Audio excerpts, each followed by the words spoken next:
अच्छा ऐसा धोखा हमारे साथ किया, भोगोगे। ये जो निकलता है ना भोगोगे, ये अकाट्य होता है।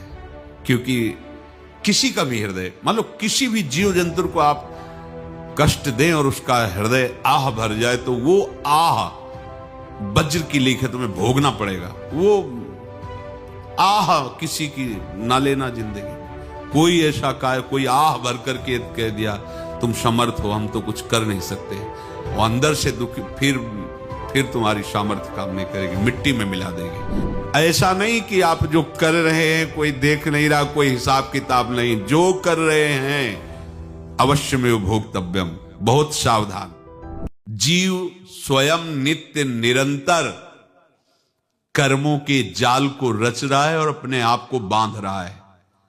आपको मुक्त होना है, बंधना नहीं है। जीव का जन्म कर्मों के अनुबंध से होता है, कर्मों के बंधन से होता है, और उसको अपना ऋण चुकाना होता है। कर्मानुबंध ये बहुत सूक्ष्म विषय है। जैसे आप जिस परिवार में जन्म लिए हैं, तो उस परिवार के लोगों से आपका ऋण है, इसलिए उसी परिवार में आप आए हैं। और ऋणानुबंध उसको बिना चुकाए या बिना वसूल किए आप वहां से जाएंगे नहीं। आपको लेना है तो वसूल करना है, और देना है तो चुकाना है। ये पूर्व के जन्मों से निश्चित किया गया है। जैसे किसी के यहां पुत्र हुआ, जन्म से ही पैसा खर्चा शुरू हुआ, जो बड़ा हुआ तो उद्दंडता के द्वारा मार पूरे परिवार को क्लेश पर क्लेश देता चला जा रहा है। ये तुम्हारे कर्म का फल है। या ऐसे शक्तिहीन बुद्धिहीन ऐसे पागल पूरे जीवन सेवा करो, तुमसे अपना हिसाब चुकाने के लिए वो आया है।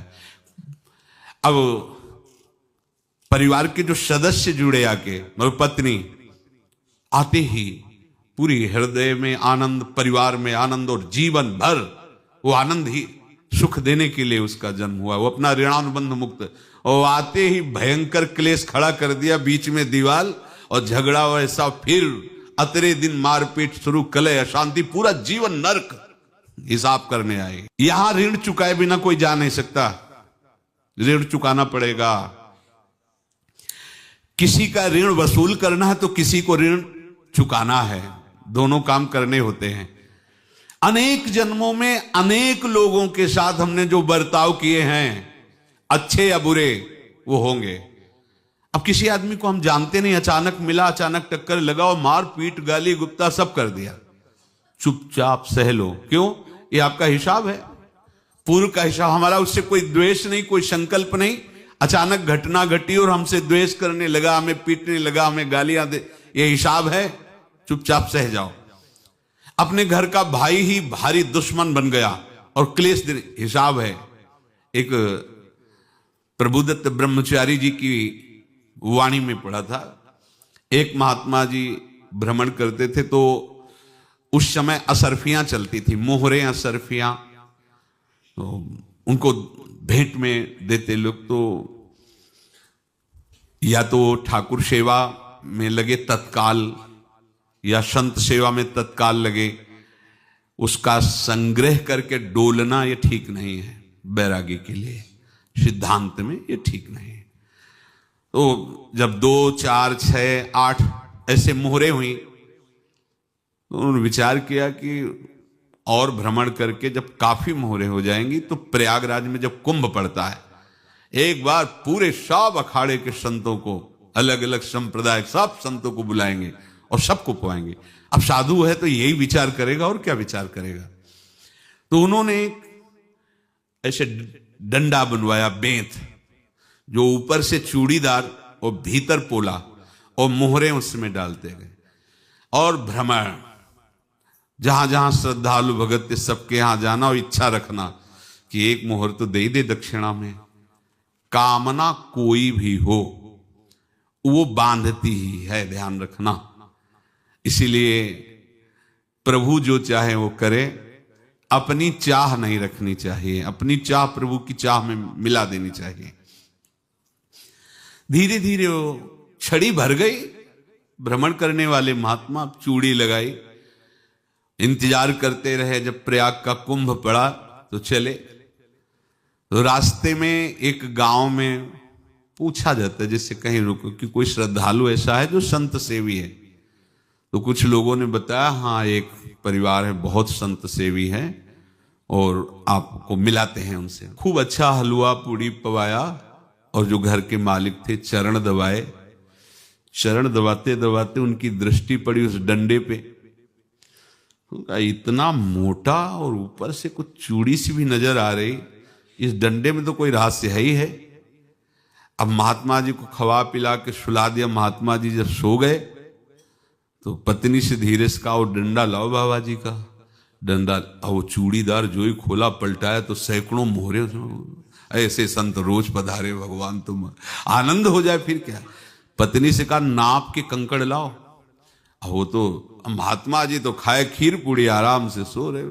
रात में पूरी प्लानिंग करके उसमें कंकड़ भर के चूड़ी लगाकर सिराने रख दिया, सारी मोहरें हटा ली। पर अगर उसको जोर जबरदस्ती या किसी छल कपट से, तो वो उसका विनाश ही करता है। आज तक का प्रमाण है।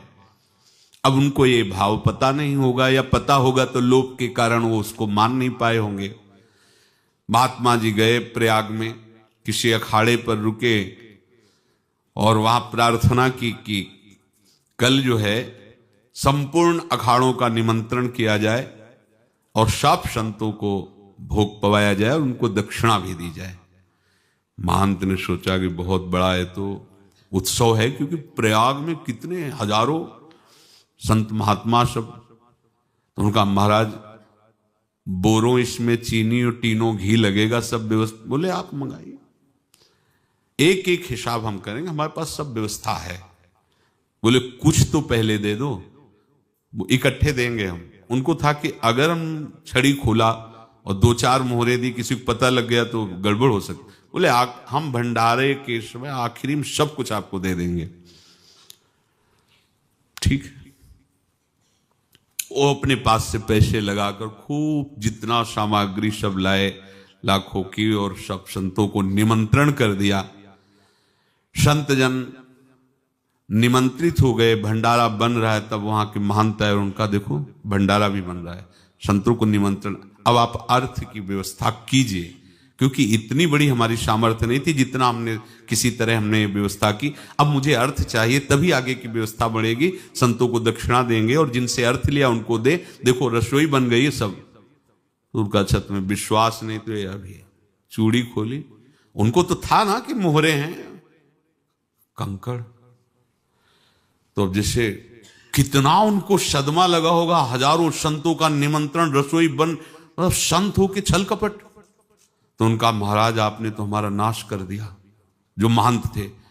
अब बताओ रसोई बन गई, संत निमंत्रित हो गए और आप ये कंकड़ दिखा रहे हैं हमको।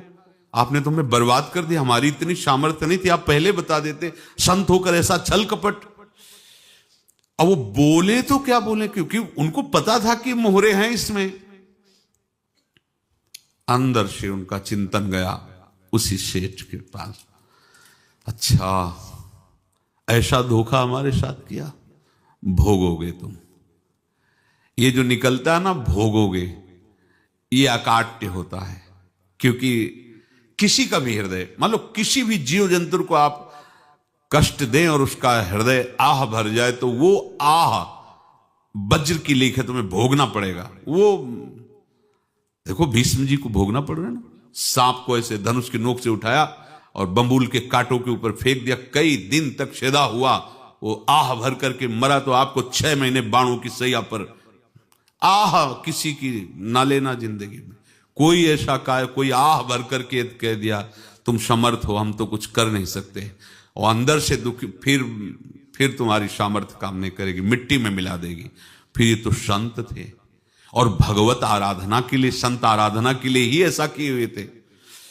अब इनका कैसे मुंह दिखाएं, अब क्या करें। सुबह संत जन आएंगे, सबके बीच में हमारी कि देखो इन्होंने, अब क्या करें। गए और संगम में जाके छलांग लगाई, अपने प्राण त्याग दिए।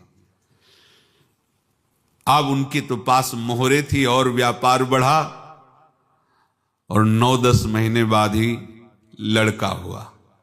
अब तो उनको कि संत फलीभूत हो गया। देखो व्यापार चल रहा, लड़का नहीं होता था, लड़का भी हो गया। बड़ा आनंद छा रहा है। जब से वो प्रकट हुए और धन की वृद्धि शुरू हो गई, पढ़ाई लिखाई में उनके खर्चा हुआ सब, बस बीमारी शुरू हो गई उनके शरीर में, अब उसमें पैसा जाना शुरू हुआ। इतने आसक्त तो वो दोनों हो गए कि कुछ भी हो, व्यापार ठप, संपत्ति बेचना शुरू। तो उन्होंने कहा कि बेटा मैं क्या कर सकता हूं तुम्हारे लिए? बोले हमारी अंतिम इच्छा है प्रयाग चलो, और जितने प्रयाग में संत महात्मा सबको एक बार भंडारा करवाओ, हमारी इच्छा अंतिम है, क्योंकि अंतिम यही इच्छा थी। तो बोले अब ज्यादा संपत्ति तो नहीं रह गई, तो बोले घर बेच दो, मेरे लिए ही तो है, बेच दो, मुझे लगता मैं बचूंगा नहीं, पर मेरी अंतिम इच्छा पूर्ण कर दो। घर बेच दिया, जेवर बेच दी, वहां गए, जब संत सेवा की तो बोले मुझे संगम तक ले चलो। संगम तक ले गए और बोले समझे तुम चुराए थे और हमने उसको छीना है, कुछ नहीं रह गया तेरे पास कुछ, अब केवल ममता और आसक्ति में जलकर मर और नरक प्राप्त कर। मैं वही महात्मा हूं जिसकी तूने मोहरे ली थी, शरीर छोड़ दिया। महात्मा को जन्म लेना पड़ा और इनको दुर्गति भोगनी पड़ी। ऋणानुबंध, होश में, ऐसा नहीं कि आप जो कर रहे हैं कोई देख नहीं रहा, कोई हिसाब किताब नहीं, जो कर रहे हैं अवश्य में भोक्तव्यम, बहुत सावधान। अनेक जन्मों में अनेक लोगों से जो कुछ लिया दिया है, इस लेने देने को मिटा देने के बाद ही तुम मुक्त हो गए। इसीलिए एक उपाय है, लेना न देना, मगन रहना। क्या? मालिक को समर्पित हो जाओ, मालिक को अपना माना हुआ समर्पित कर दो, खत्म। अहम त्वाम स्वरूपापेभ्यो मोक्षयिष्यामि, सब खत्म, आगे पीछे लेना देना सब खत्म। एकादश स्कंद में भगवान श्री कृष्णचंद्र जी ने कहा जो मेरे चरणों का आश्रय लेकर भक्त मेरा भक्ति करता है, उसके पितृ ऋण, मातृ ऋण, देव ऋण, ऋषि ऋण, सब ऋणों से मैं मुक्त कर देता हूं। बस यही एक उपाय है जो इसके बंद करने का उपाय भक्तों के लिए है, वो यही है, भगवान की शरण में होकर अपना माना हुआ पूरा भगवान के अर्पित कर दो। अर्पित करने का तात्पर्य उसमें अहम हटा दो। तो दियम वस्तु गोविंदम तुभ्यमेव समर्पये। जिनसे तुमने सेवा करवाई है उनकी सेवा करनी पड़ेगी, जिनसे तुमने जो कुछ लिया है उनको देना पड़ेगा। ये लेने देने का व्यापार जब तक समाप्त नहीं होगा तब तक तुम्हारा जन्म मरण चलता रहेगा। अब आपको यहां समझना है, यदि आपसे किसी ने पैसे लिए बेईमानी करके नहीं दे रहा है तो आप उसको गाली मत दीजिए, आपने बेईमानी की थी इसलिए आपकी बेईमानी हुई है, ले गया, कोई बात नहीं है, बंधन से मुक्त हुए, जो बोझा था चला गया। उसको ऐसा ना देखे कि ये बेईमान हमारे रुपए मार लिए, अब जो कुछ होगा देखेंगे। अगर आप आगे नया कुछ करते हैं तो फिर आगे का हिसाब आपको भोगना पड़ेगा, ध्यान रखना। ऐसा नहीं है कि आपको भोगना नहीं पड़ेगा। एक ही उपाय है कि अब जो शरीर धारण किए इसी में जो भोग ले, आगे ना होना चाहिए। तो क्या करे? सर्वतो भावेन भगवान की शरण ले लें। ये तो सर्वाणि कर्माणि मयि सन्न्यस्य मत्पराः अनन्येनैव योगेन माम ध्यायन्तु उपासते तेषामहं समुद्धर्ता मृत्यु संसार से। ये बड़ा कठिन है पार होना, कोई छोटी मोटी बात है। एक महात्मा बाल्यावस्था से भजन करते थे, शालिग्राम भगवान पास रखते थे और उन्हीं की आराधना करके बस पाठ, नाम, जप और भ्रमण करते थे। यौवन अवस्था थी, गंगा जी के किनारे अपने ठाकुर को विराजमान करके स्नान करने के लिए कपड़ा ही उतार रहे थे कि 90 लोग आ गए, भाला तलवार सब ले, मारो मारो इसको मारो, घेर लिया। तो उन्होंने हाथ जोड़कर कहा हमने क्या अपराध किया? कोई सुन ही नहीं रहा। तो उन्होंने कहा मार तो डालोगे ही आप, 90 लोग, हम कोई अस्त्र शस्त्र तो लिए नहीं, एक बार हमें गंगा में डुबकी लगा देने दो और अपने ठाकुर को स्नान करा देने दो, फिर इसके बाद आप मार देना। भगवत इच्छा से वो लोग रुक गए, स्नान किया और अंदर से प्रार्थना की, प्रभु ये क्या लीला है आपकी, आपके सिवा मेरा कोई है नहीं और ये मुझे मारना चाहते हैं। तो भगवान ने जानते हो क्या कहा उनके अंतर में? तुम मेरे में ध्यानस्थ हो करके शरीर को छोड़ो, ये लोग मारेंगे। ये मेरे भजन का फल है कि तुम्हें 90 जन्म नहीं लेना पड़ेगा। एक ही जन्म में 90 मिलके, तुमने 90 हिंसा की थी पूर्व में, तो तुम्हें 90 बार जन्म लेना होता और एक एक करके मारते। ये मेरे भजन का प्रताप है कि एक बार में ही 90 का हिसाब हो जाएगा। लेकिन देने वाला, तुम अगर दुकान भी उठा दोगे तो जहां भी रहोगे तुम्हारे पास वो आएगा, लाइए हमारा। तो देने पर नजर रखिए, जिसका जिसका हिसाब है वो आपके सामने आता जाए, हटाते जाओ। लेने पर नजर मत रखिए और दुकान फौरन उठा दीजिए, नहीं अगर लेते देते रहे तो चलता रहेगा। आगे चलकर कुछ लेना न देना, मगन रहना बस अपने प्रभु के चिंतन में। अब हम कैसे जाने कि किसको क्या देना है, हमें क्या पता? तो हम पूरा हिसाब जिनको पता है उनको दे देते हैं, समझ रहे हो? उनको पता है क्या लेना है क्या देना है, तो इनके पास पहुंच गए, सरकारी हिसाब से सब बराबर कर देंगे। हमको अपनी जिम्मेवारी इनकी चरणों में समर्पित कर देना है, तभी हम जीवन मुक्त होंगे। ये रहस्य की बात है। प्रभु कह रहे हैं, यस्य सर्वे समारंभाः काम संकल्प वर्जिताः ज्ञानाग्नि दग्ध कर्माणं तमाहु पंडितम बुधाः।